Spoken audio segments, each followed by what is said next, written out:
Pengadilan Negeri Stabat memvonis bebas mantan Bupati Langkat, Sumatera Utara terbit rencana perangin-angin Senin sore. Dalam putusannya, hakim menilai terbit tidak terbukti melakukan tindak pidana perdagangan orang (TPPO) dengan modus rehabilitasi narkoba tahun 2010 hingga 2022. Satu pertama dan kedua, pertama dan kedua, ketiga, keempat, kelima dan keenam. Dua, membebaskan terdakwa oleh karena itu dari semua dakwaan penuntut umum. Tiga, memulihkan hak-hak terdakwa dalam kemampuan, kedudukan dan harta serta martabatnya. Empat, menyatakan permohonan restitusi tidak dapat diterima. Lima, menetapkan barang bukti berupa 2 buah cangkul gagang coklat sampai dengan 1 buah kursi panjang yang terbuat dari kayu dimusnahkan. Tanah dan beberapa pabrik kelapa sawit PT Dewa Rencana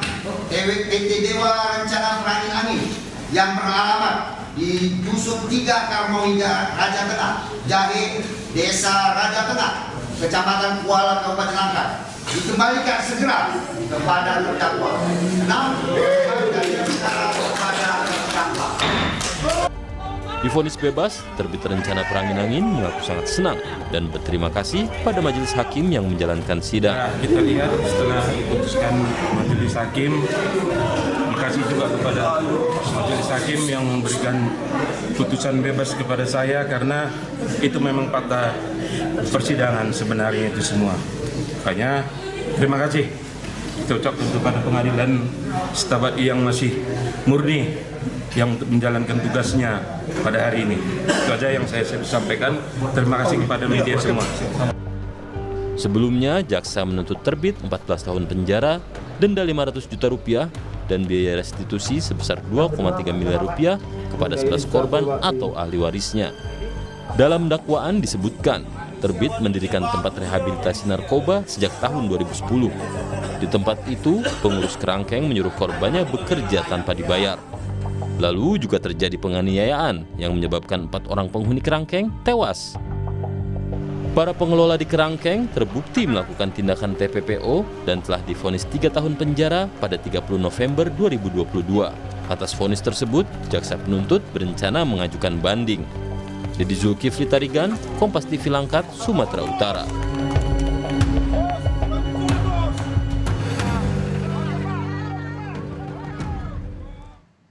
Kita bahas, saudara, soal vonis bebas mantan Bupati Langkat atas kasus tindak pidana perdagangan orang bermodus rehabilitasi narkoba. Bersama dengan Komisioner Komnas HAM sudah ada Bu Anis Hidayah. Selamat pagi, Bu Anis.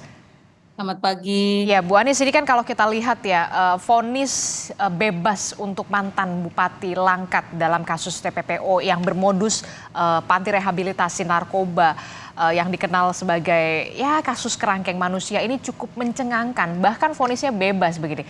Respon Anda bagaimana selaku Komnas HAM? Ya, pertama tentu Komnas HAM menghormati putusan hakim, tetapi bahwa dalam kasus ini sebelumnya Komnas HAM sudah membentuk tim investigasi dan menghasilkan sejumlah rekomendasi. Salah satunya adalah mendorong proses peradilan yang fair, kredibel, profesional, dan memberikan rasa keadilan bagi para korban TPPO, di mana tadi juga sudah disebutkan di antara para korban itu ada 4 yang meninggal dunia. Dan dalam penyelidikan tersebut Komnas HAM memang menemukan sejumlah fakta yang cukup kuat di mana terjadi praktek dugaan perbudakan manusia gitu ya, kasus TPPO yang kemudian itu ditindaklanjuti dengan proses hukum, di mana pada 2 tahun sebelumnya juga sudah ada vonis dari pengadilan di mana para petugas yang itu notabene merupakan orang suruhan bupati itu sudah divonis 3 tahun penjara. Dalam kasus TPPO itu memang pelaku itu kan berlapis ya. Ada yang namanya pelaku lapangan gitu ya, ada yang namanya adalah pelaku otak pelaku gitu ya, atau orang yang kemudian menjadi pelaku utama gitu. Nah, mestinya dalam kasus ini diduga kuat mantan bupati ini merupakan Pelaku utama dalam kasus TPPO yang dengan modus tadi gitu ya, rehabilitasi narkoba yang mengakibatkan orang dipekerjakan secara eksploitatif, ditampung dan lain sebagainya. Dan tuntutan jaksa sesungguhnya adalah cukup kuat gitu ya, di mana bupati dituntut dengan 14 tahun penjara sesuai dengan ketentuan pasal 2 Undang-Undang TPPO dan juga membayar ganti rugi atau restitusi sebesar 2,3 miliar. Harusnya dengan tuntutan jaksa ini hakim juga bekerja keras untuk memastikan bahwa para korban mendapatkan keadilan yang memadai selaras dengan investigasi yang dilakukan Komnas HAM pada tahun 2022. Sehingga atas putusan ini tentu Komnas HAM menyesalkan atas putusan karena itu menandakan adanya impunitas kejahatan tanpa penghukuman sekaligus juga putusan ini tentu mencederai rasa keadilan bagi para korban yang di antara mereka meninggal dunia dan juga saya kira rasa keadilan bagi publik gitu. Anda melihat Komnas HAM ini kan sudah sampai membentuk tim investigasi menemukan adanya sejumlah fakta mulai dari ada 4 orang yang dilaporkan tewas di dalam kerangkeng manusia tersebut sampai juga ada tindakan perbudakan, dalam hal ini adalah tindak pidana perdagangan orang dugaan di sana. Kemudian juga kita tahu ada beberapa orang sebagai pengelola kerangkeng ini juga sudah divonis 3 tahun penjara. Anda melihat rekomendasi-rekomendasi yang disebutkan dari hasil investigasi Komnas HAM ini tidak masuk dalam pertimbangan hakim? Betul.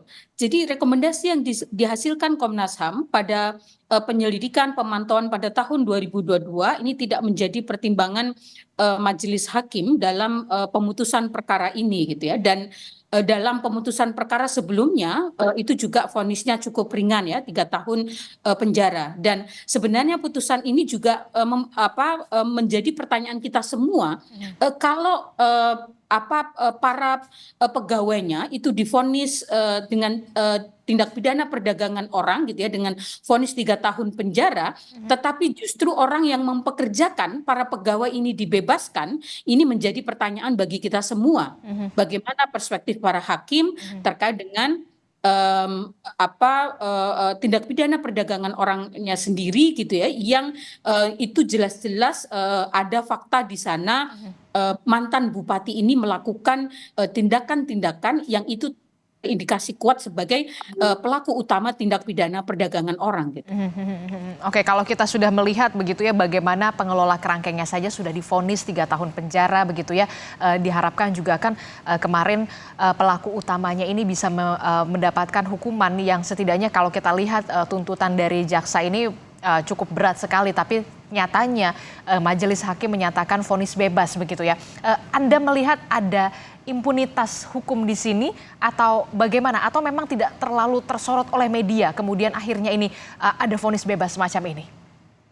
Kasus ini pada tahun 2022 cukup viral ya, dan disorot dan mendapatkan atensi nasional yang cukup besar, sehingga pada tahun itu pula beberapa petugas di dalam kerangkeng itu kan kemudian divonis dengan undang-undang TPPO ya, dengan vonis yang ringan, tetapi kan ada vonis yang dijatuhkan. Nah sayangnya kemudian terkait dengan mantan bupatinya sendiri, proses peradilannya kan berlarut-larut, sehingga atensi publik terhadap kasus ini kan memang mulai bersurut gitu ya, karena sejalan dengan banyaknya kasus-kasus lain yang juga sangat viral gitu ya, termasuk kasus Vina dan kasus-kasus yang lain gitu, sehingga saya tidak ingin menggiring bahwa karena viralnya sudah turun sehingga kemudian ini menjadi lengah gitu ya, karena mestinya proses peradilan itu tidak boleh terpengaruh karena kasus itu viral atau tidak gitu ya, karena banyak ada gium yang sudah mengatakan no viral no justice gitu ya, mestinya itu tidak mempengaruhi, tetapi putusan ini tentu berpotensi melahirkan pelanggaran hak asasi manusia, terutama hak atas keadilan bagi para korban. Seperti yang saya sampaikan, mereka ada yang meninggal dunia gitu ya, mereka yang kemudian juga mengalami penderitaan cukup lama sekitar 12 tahun karena praktek perbudakan yang terjadi di kerangkeng manusia rumah bupati tersebut gitu. Dan saya ingat betul begitu media Kompas TV menjadi salah satu media yang kemudian juga concern sekali untuk terus mengawal kasus ini pada saat itu begitu ya, Bu Anies. Bu Anies, ini kan kalau kita lihat sebelum di Komnas HAM, Anda juga sempat berada di Migrancare dan bahkan memberikan bukti adanya penyiksaan dan juga dugaan tindak pidana perdagangan orang di kerangkeng manusia, kasus kerangkeng manusia ini. Seperti apa temuan Migrancare saat itu? Iya, kebetulan dalam kasus Langkat ini saya belum di Komnas HAM dan saya yang melaporkan kasus ini dalam posisi saya masih di Migrant Care kepada Komnas HAM. Beberapa bukti-bukti yang kami sampaikan kepada Komnas HAM saat itu adalah adanya dugaan penganiayaan, kemudian orang dikerangkeng, dieksploitasi, bekerja tidak diupah gitu ya, kemudian ada yang meninggal dunia dan lain-lain gitu. Nah, itu semua fakta-fakta itu kami mendapatkan pengaduan dari masyarakat dan kami sampaikan pengaduan itu kepada Komnas HAM pada Februari tahun 2022 yang kemudian Komnas HAM membentuk tim investigasi yang menghasilkan sejumlah rekomendasi. Salah satu rekomendasinya adalah terkait dengan mendorong aparat penegak hukum bekerja secara profesional berbasis pada scientific crime investigation untuk menjerat para pelaku gitu ya dan memberikan keadilan bagi para korban sampai pada pemulihan restitusi bagi para korban. Nah, di dalam kasus ini jaksa memang menuntut 14 tahun penjara, kemudian denda 500 juta, tetapi juga restitusi sebesar 2,3 miliar kepada para korban. Tetapi dengan putusnya perkara ini bebas bagi bupati, maka kemudian tentu restitusi itu kemudian tidak diputuskan gitu ya oleh hakim. Oke, memang kita tetap harus menghargai dan juga menghormati putusan yang memang sudah dibacakan oleh majelis hakim. Tapi kemudian begini, jaksa ini menyatakan akan banding terkait dengan putusan ini, putusan bebas ini yang kemudian juga mencengangkan kita semua begitu ya.